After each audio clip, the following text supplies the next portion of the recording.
And we are live. How's it going, Real Closers? How's it going, Marcus? It's going awesome. How is it going, Roberto?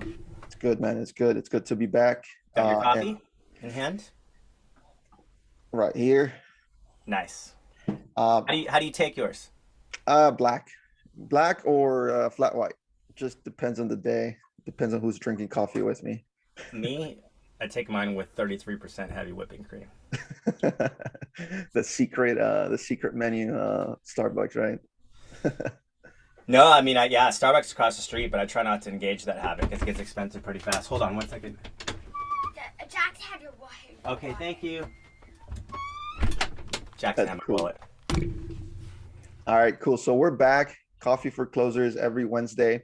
Um, Today we have a really nice topic. So every time we come back here, we talk about Facebook, right? Facebook ads, Facebook lead conversion, conversations, and today's it's a nice question, right? Is it Facebook lead conversion or conversation? Yeah. Now, why don't we expand on that, Marcus? Why that topic today? Well, I mean, everybody wants to convert a lead into a client, but the natural maturity cycle of a top of funnel or social media derived lead has to really be set, or the mindset has to be set, and helping frame in how to begin a conversation with one of these leads as opposed to, let's say, a traditional lead conversion, which may come from sources like Zillow, Google SEO, more bottom of funnel as active people are searching. Um, you got to always take it back to the experience of how that person found you. And when you leverage Facebook, for example, we are in an environment where people go there to scroll and to be mindlessly entertained.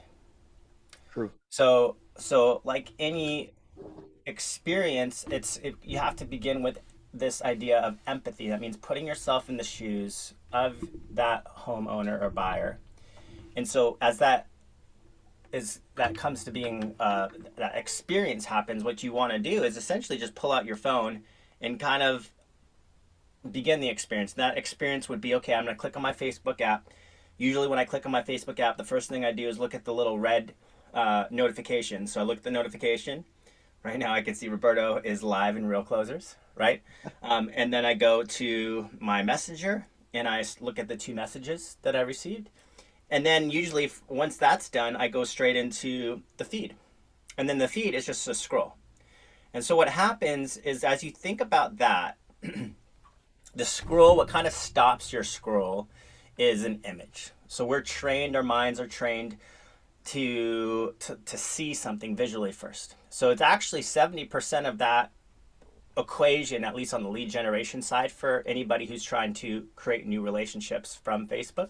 People, we call it database marketing, we call it digital door knocking, we call it interruption based marketing, because you're literally interrupting their feed, and the first thing that their eyes are drawn to is an image. Okay, an image, a static image of all things. Video, yes, is very important these days, but a lot of people will continue scrolling because their eyes are trained to in milliseconds see an image, find its familiarity, and the familiarity or the organic nature of that is something that we stress all the time. It means find an image that's local and organic to your area within 15 miles of it, because you're talking about a targeting that is a minimum 15 miles because of the Housing Discriminatory Act. And again, we're talking about Facebook right now. We're talking about lead generation from Facebook. Yes, we're going to talk about conversations versus conversion, but begin there, because once you begin there and that person clicks, it's going to either be one or two clicks that happen. It's going to be a click that automatically will take their name, phone number, and email. It's called a Facebook lead ad, and capture information. A click like that usually is best used on a buyer style of ad. It can be a buyer ad masquerading as a seller ad, as we talked about that downsizing model on one of our last episodes. But usually it's a buyer ad, it's a listing that you're marketing, it's a list of properties under blank price, it's a list of properties with a pool, it's something like that, single family home, da da da da. People want to see that right now, so they're willing to give you all their information. Right? That's a lead ad. The other objective that you would use on Facebook would be something called conversion. And there's traffic, there's page posts, there's other things like that. But the relevant one right now at this time in day and age is a conversion ad. And the conversion ad is because you would use something like that if you were capturing information dynamically rather than upfront. So for example, home value ads out there, any seller ads, you need to look and realize that no one's going to just say, here's all my information, especially around analyzing their home, because the one thing that really is relevant on a home being analyzed in terms of its value is the address itself. So many people, once they realize that, will say, okay, of course I want the name, phone number, and email because that's how I contact them. But the most strategic way to get that click to contact, that click to deliver information, is actually counter to what you might believe. It's asking for the address up front, which is what Street Text figured out a long time ago. And when you capture the address up front, naturally they're more willing to give an email where they can send that home value that you requested to. So that's what would be captured dynamically. That requires a domain that, because of this Apple iOS update that happened about a year ago, really abolished many people in that space if they didn't understand or work very closely with Facebook. Okay. So that being said, once you capture information that way, there's a whole nother engagement that takes place. So conversation always has to be around the value, really the request that was asked for. And it should never be about selling anything. It should be about serving. It should be about education. It should be about value and contribution.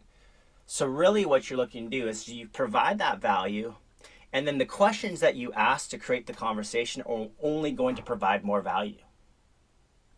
So if, for example, if someone provides a name, phone number, and email, or an email, for example, their home's market value is really easy to get back to, especially if you're using an algorithm, right? There's things like HomeBot today. There's things like Zillow, Trulia, Realtor, Redfin, Movado, and more, and just a Google click away. But what you're there for is to provide value that surpasses anything that an algorithm can provide. So the questions you ask will really emphasize, number one, the market they're in today. Number two, it will emphasize things like upgrades, renovations, and really what's most important, I think the questions that should be asked that are often overlooked are not objective in nature, like binary yes or no's. They're things like that evoke emotional responses, subjective. You know, what do you love most about your home? You know, if there were one thing you were to change, what would that be? You know, what was it that really drew you into this home when you first bought your home X amount of years ago? And if you come empowered into that education, into that makes that really person feel like you're taking the time to really ask the right questions, they're more likely to create a conversation because they see you're looking far more than just selling or listing their home. You're really helping them. And so it's the posture that you're positioning yourself in to create the conversation. And how do you do that if you never met this person before? Of course, this is where the power of video is really relevant. So the video and not just in the way you follow up automatically, which is great, because when someone submits an email of any kind or even a text, you have now the ability, because of technology, to automatically send video their way. Right. So it's all about that authentic, genuine connection, and then the personalized touch.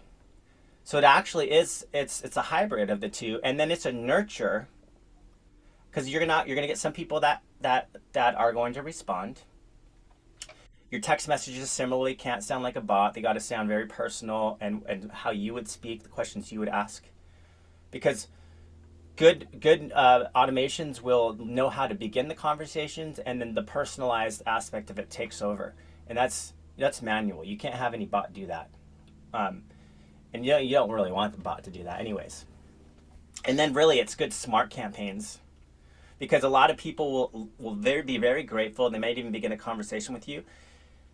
Then it's just a matter of continuing to stay in front of them. So that's going to be a combination of good, smart follow-up plans and retargeting and remarketing.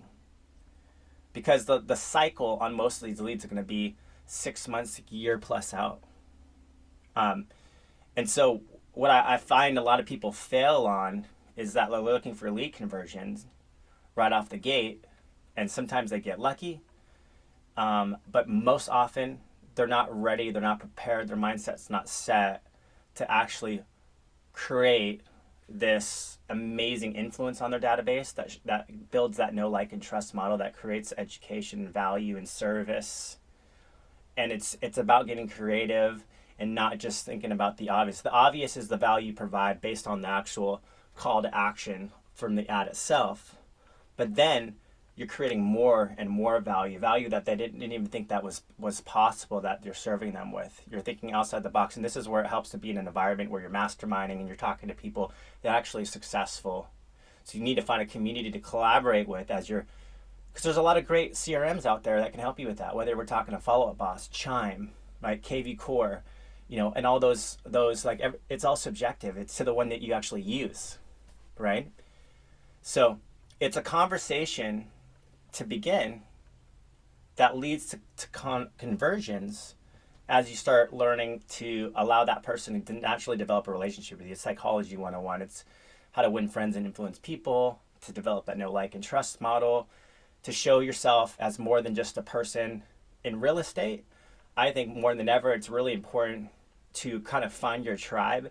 And some of finding your tribe, the importance of that is letting them to actually see the whole you, the real you, right? To experience you fully as a person who has these core values, who, like showing them how you experience life with your family, if you have kids, what you love to do, your passions, your interests. Let them see that real side of you, because they're going to eventually find that anyways.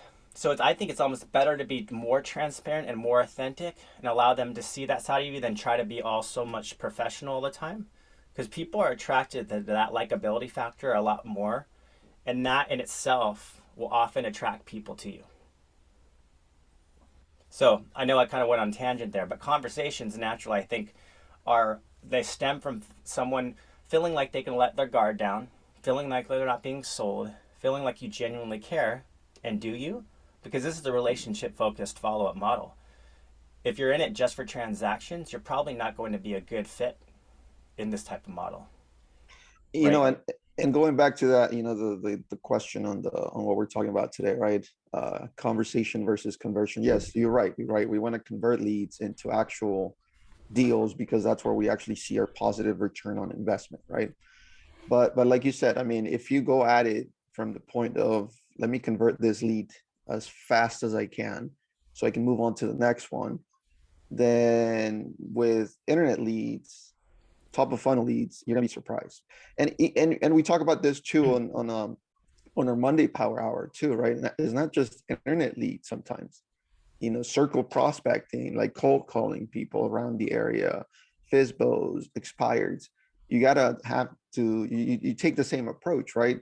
And one of the things that we talked about last time was meet the lead where the lead is at, right? If a Facebook lead is going to be out, like you said, 6 months, 6+ months out, why are you, sorry about that, why are you trying to convert the lead today, right?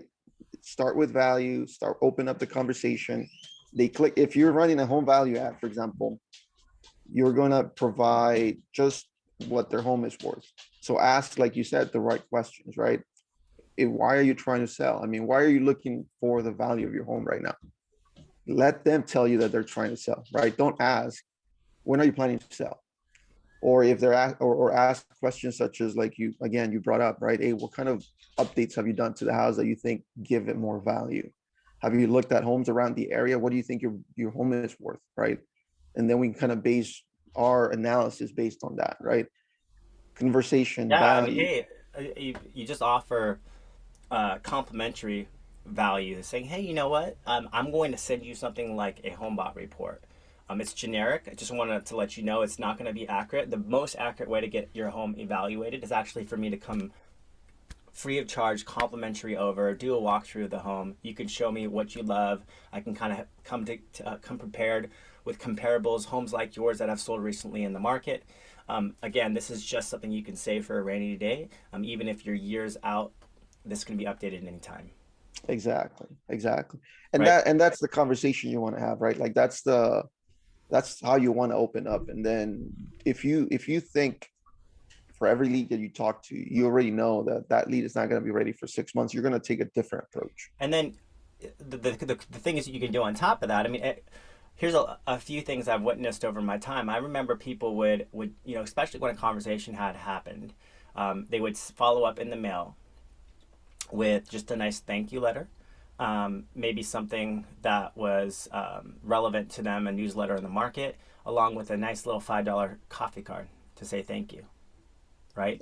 Just small gestures like that I've seen turn into appointments because it was just like, well, this is mind blowing. No one's ever done something like this for me, right? So it's those small gestures. You can say, you know what, I'm going to do this for 20 people a month. That's $100 extra budget of coffee that I'm going to say thank you with, because it's just those small little gestures that go a long way. Right, right, right.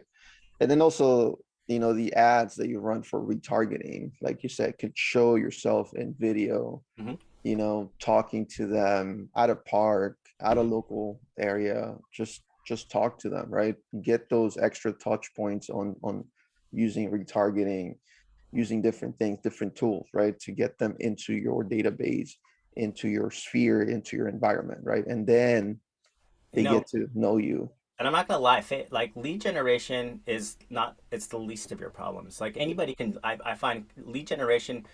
Okay, Street Text has been around since 2015. We have at this point launched probably a couple 100,000 ads and generated more than 5 million leads. So we know what we're doing, and we have the data to prove it. Most often times, people will come to a solution, let's say Street Text. What they love about it is that, number one, it's their brand. It's not someone else's brand. It's their brand. It's their Facebook business page. And really, it's actually connecting through their Facebook business page. And then their ads are deployed based on proven templates that have been aggregated to show you the number one producing seller ad, the number one producing buyer ad, et cetera, et cetera. You just choose the image based on, someone will guide you, and you click next, next, next, next, basically, and it launches. We launched something called the split test that automatically deploys. You choose the performer, and now naturally the shift happens in saying, wow, leads are not the hard part. Now my next problem is how do I start conversations with them? Exactly. Don't look at it as a problem, look as an opportunity, right? And if you look at it, life from that landscape, from that perspective, it changes, because now you're like, what can I do to provide value? What can I do to create conversations? And naturally, if you're attracted to that model, you found a great community, right? So I would say anybody who's kind of more curious, who's watching this, check out the 7-day trial at Street Text. Begin there. Surround yourself around people. Like we do a mastermind every Wednesday at 9 a.m. Pacific Standard Time. Witness that community in action, where there's 50 to 100 people all on cameras on, talking about their experience, talking about their ads, talking about their follow-up, talking about their integrations, their automations, how they're creating conversations. Naturally, if you like that type of environment, this is for you. And we can drop that link Absolutely. at the comments so for people to check it out. But yeah, definitely give it a try. If you haven't run ads before, right, this is a good Even opportunity if you because I have, get do it as comparable. I always tell people, go ahead and launch your own ads. A/B test it the exact same way versus a Street Text ad. See what performs better. You true, can beat our ads, prove it, true, right? true. Otherwise, why are you trying to be a realtor? Like, are you a marketer? Are you an advertiser? Or do you actually want to be talking with people in relationship? Because at the end of the day, you got to learn how to scale and leverage and delegate. Yep, yep, And I mean, that's the key, is like find the one thing you're a badass at doing, hire everything else out. exactly, So, exactly. Why you want to do everything, right? I I mean, mean, it. yeah, I I think mean, I know I starting don't want out, to. I mean, I starting out, right? It's good. yeah. Like I was talking to one of my realtor friends, and he showed me the setup that he's got for seller leads, right? Using KV Core and all the integrations. And I asked him, so who put all this together for you? And he's like, oh, I did myself. I'm like, wow, that's pretty good. Now let's try to scale that up and see how we can start leveraging other people to to benefit from what you build.